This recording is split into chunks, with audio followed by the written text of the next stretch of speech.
నమస్కారం. నిన్న హడావుడిగా బాధిత కుటుంబాల్లో కొంతమందికి 5 లక్షల రూపాయల చొప్పున నష్టపరిహారం అందజేశారు. అంటే వాళ్ళ ఉద్దేశంలో పెద్ద మనసుతో గప్చిప్గా చేసిన పని ఇది. చాలా మంచిది. మీది పెద్ద మనసు. ఎంత పెద్ద మనసు అంటే మాకు క్వారీ గుంటలో నీళ్ళు ఇస్తున్నారు అని చెప్పి తురకపాలెంలో ఉన్నటువంటి కాలనీకి సంబంధించిన ప్రజలు కలెక్టర్ దగ్గర మొత్తుకున్నా, ట్యాంకు పైకి ఎక్కి నిరసనలు తెలియజేసినా, ఇన్ని చేసినప్పటికీ మీరు ఏమాత్రం ప్రభుత్వ యంత్రాంగం ఏమాత్రం స్పందించకుండా, చర్యలు తీసుకోకుండా నిర్దాక్షిణ్యంగా ఆ కాలనీకి ఆ క్వారీలో ఉన్న వాటరే ఇచ్చారు. ఇప్పుడు మరణాలు కూడా ఎక్కువ ఎక్కడ జరిగినాయి? ఆ ఏరియాలోనే. ఆ నీరు ఎక్కడైతే వాళ్ళు సప్లై చేశారో అక్కడే జరిగినాయి. మంచినీళ్ళు ఇస్తే సరిపోయేదానికి ఈవేళ మీది పెద్ద మనసు అంటున్నారు. మీ పెద్ద మనసు ఎప్పుడు ఉండాలా? మంచినీళ్ళు అడిగినప్పుడు కదా. ఇప్పుడు ఇన్ని మరణాలు జరిగిన తర్వాత గప్చిప్గా ఎందుకు ఇస్తున్నారు? మీ దగ్గర పారదర్శకత లేదు. ఏం జరుగుతుంది, ఏమవుతుంది, ఇన్ని రోజుల నుంచి ఈ మరణాలకి కారణం ఏంటి, ఎందుకు ఇలా జరుగుతుంది, దీనికి ఏం చర్యలు చేపట్టాలి అనేది ఎక్కడన్నా కనపడుతుందా? ఆ క్వారీ నుంచి వాటర్ ఇవ్వడం మాత్రమే మానేశారు. మిగతా బోర్ల నుంచి కూడా వాటర్ ఇస్తున్నారు. మీరు కారణం తెలియదు. ప్రజలు ఇప్పుడు భయభ్రాంతులతో ఉన్నారు కదా. రేపేం జరగబోతోంది? మీరు ఏమంటున్నారు? చాలామంది మిలియోఐడోసిస్ అంటున్నారు. ఒకవేళ అదే అయితే దీని మీద సర్వైలెన్స్ ఏంటి? అసలు అదేనా కాదా? చెప్పాల్సిన బాధ్యత మీది కాదా?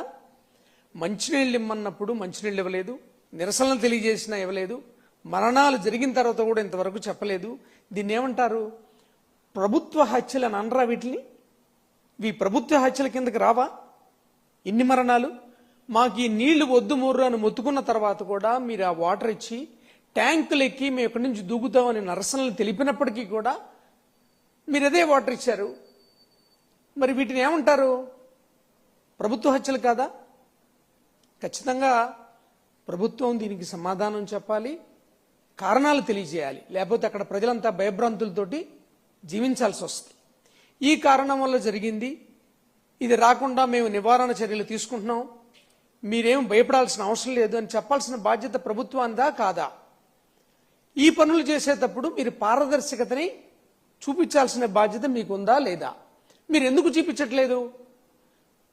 మేమొచ్చి మాట్లాడితే రాజకీయం అంటున్నారు. అక్కడ కాలనీకి ఇచ్చే నీరు ట్యాంకరు వేరు, ఊళ్ళో ఇచ్చే ట్యాంకరు వాటరు వేరు. మీరు కావాలంటే తెలుసుకోండి, చెప్పండి, తెలియజేయండి. దీనికి కారణమైన వాళ్ళ మీద చర్యలు తీసుకోండి. అంతేకాని ఇప్పుడు చనిపోయిన వాళ్ళంతా ఎక్కువ మంది ఎస్సీస్ కాబట్టి, సహజంగా వాళ్ళు అడిగినా సరే ఇవ్వలేదు కాబట్టి ఇది వివక్ష కిందకి రాదా? అంటే వివక్షను మాట్లాడితే అది రాజకీయం. మరి మీరు చేసిన పని ఏంటి? మాకు ఈ వాటర్ వద్దన్నప్పుడు ఎందుకు ఇచ్చారు ఈ వాటరు? అది అందులోనూ ఒక కాలనీకి సంబంధించిన వాళ్ళు, అక్కడ ఉన్న వాళ్ళంతా ఎవరు? ఎస్సీలు, బీసీలు, మైనారిటీలు. మాట్లాడితే రాజకీయం. మీరు చేసిన పని ఏంటి? ఇది మీరు చేసిన హత్యలు కాదా? ఖచ్చితంగా వీటన్నిటి మీద ట్రాన్స్పరెంట్గా మీరు చెప్పాల్సి ఉంటుంది. ఇవన్నీ చూసిన తర్వాత మీది పెద్ద మనసో చిన్న మనసో అందరికీ అర్థమవుతోంది. 5 లక్షల రూపాయలు ఇచ్చి చేతులు దులుపుకుంటే ఊరుకోవడానికి ఎవరిక్కడ ఖాళీగా లేరు. ఖచ్చితంగా దీని మీద బాధ్యత కలిగినటువంటి పార్టీగా మేము చేయాల్సిందంతా ఖచ్చితంగా చేస్తాం కూడా. Thank you.